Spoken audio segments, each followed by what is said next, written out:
বিএনপির স্থায়ী কমিটির সদস্য জনাব সালাউদ্দিন আহমদ সাহেব বলেছেন, আমরা সবাই রাষ্ট্রের কাছ থেকে দাবি দাওয়া পেশ করি, খুব স্বাভাবিক, কিন্তু রাষ্ট্রকে আমাদের দেওয়ার চেষ্টা করা দরকার। তার সাথে পরিপূর্ণভাবে সহমত পোষণ করে একটি কথা আমি বলতে চাই, সেটা হলো এদেশের 3 লক্ষ মসজিদের কমপক্ষে 6 লক্ষ ইমাম মুয়াজ্জিন রাষ্ট্রকে দেওয়ার জন্য প্রতিনিয়ত চেষ্টা করেন এবং দিয়ে যাচ্ছেন। দুর্ভাগ্যজনক বাস্তবতা, স্বাধীনতার 50 বছর পরেও ইমাম মুয়াজ্জিন এবং আলেম ওলামাদের কোনো অবদানের স্বীকৃতিটুকু রাষ্ট্র কখনো দিতে পারে নাই।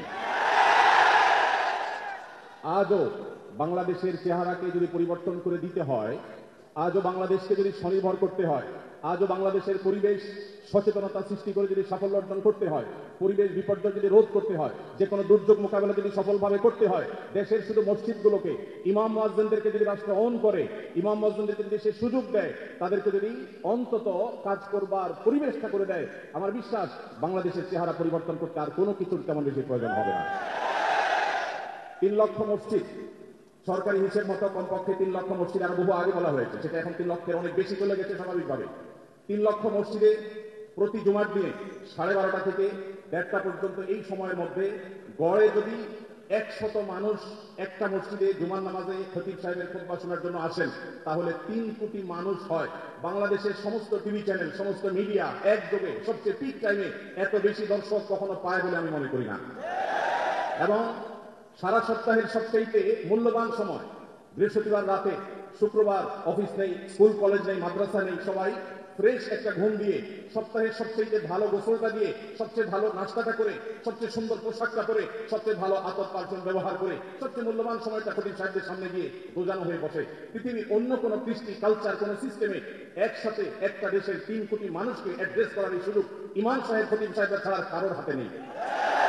ইমাম সাহেবরা যদি চান, তাদেরকে যদি রাষ্ট্র আসলে সুযোগ দেয়, তাহলে সেক্ষেত্রে তারা অনেক কিছু করতে পারে। ইতিমধ্যে আমরা দেখেছি, রোহিঙ্গা শরণার্থীরা যখন আমাদের দেশে আশ্রয় নিয়েছে, সবার আগে ঝাঁপিয়ে পড়েছিল দেশে ওলামায়ে কেরাম।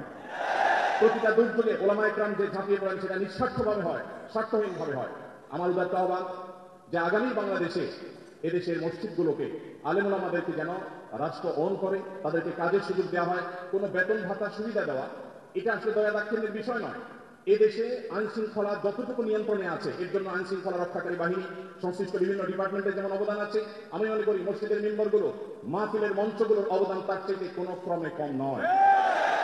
এদেশ থেকে যৌতুককে যে জাদুঘরে পৌঁছে দেওয়া হয়েছে, কারা জাদুঘরে যৌতুককে পৌঁছে দিয়েছে? এদেশে যৌতুকের অভিশাপ থেকে মুক্ত করার সবচেয়ে বড় ক্রেডিট একমাত্র ওলামায়ে কেরামের।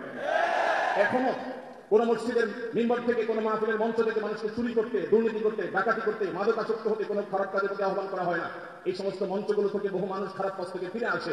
আমরা যদি একটা সৎ, দক্ষ এবং ভালো নাগরিক গড়ে তুলতে চাই, তাহলে সেক্ষেত্রে মসজিদগুলোকে আমাদের অন করতে হবে। আমি বিশ্বাস করি আগামী বাংলাদেশে সেটি হবে, আমরা সবাই সেটি প্রত্যাশাও করি। আমরা মসজিদ কেন্দ্রিক যে সমস্ত ব্যবস্থাপনা করা যায়, পরিবেশ সুরক্ষা, পরিচ্ছন্নতা অভিযান, দারিদ্র বিমোচন, স্কিল ডেভেলপমেন্টমূলক বহুমুখী কার্যক্রম আমরা সম্পন্ন করতে পারি। আমি সালাউদ্দিনের সাথে পরিপূর্ণ একমত। শুধুমাত্র রাষ্ট্রের কাছ থেকে নেওয়ার ব্যাপার না, আমাদেরকে দেওয়ার চেষ্টা করতে হবে, এবং আমার বিশ্বাস ওলামায়ে কেরাম সেটা করতে চান, কিন্তু তাদেরকে সেই সুযোগটা দেওয়া হয় না। এদেশের আলেমদের কোন অবদানকে আজ 50 বছরের মধ্যে স্বীকৃতি দেওয়া হয়েছে আমি জানতে চাই।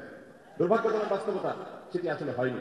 তো আমরা নতুন বাংলাদেশে অন্তত প্রত্যাশা করি যে আমরা সবাই মিলে, শুধু আলেম ওলামা নয়, সকল ধর্মের মানুষ কাঁধে কাঁধ মিলিয়ে আমাদের প্রিয় বাংলাদেশকে আমরা বিশ্বের দরবারে উন্নতির চরম শিখরে পৌঁছতে চাই। আমাদের পরে স্বাধীনতা অর্জন করে পৃথিবীর বহু দেশ এমন অগ্রসর হয়েছে, যেটা দেখে আমাদের কষ্ট হয়, দুঃখ হয়। আজকে ভূমিকম্পের যে ভয়াবহতা নিয়ে প্রত্যেকটা মানুষ আতঙ্কে দিন পার করছে, কি হয়েছে এদেশে?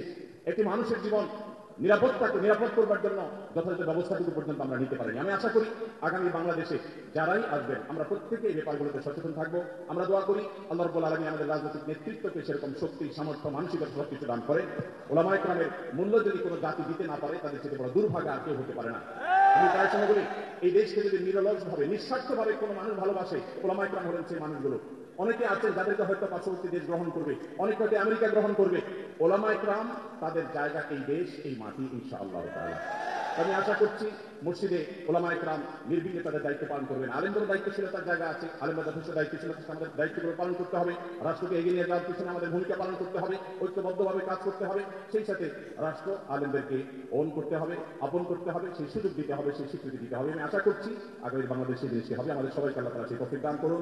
জাযাকুমুল্লাহু খাইরান। আসসালামু আলাইকুম ওয়া রাহমাতুল্লাহি ওয়া বারাকাতুহু।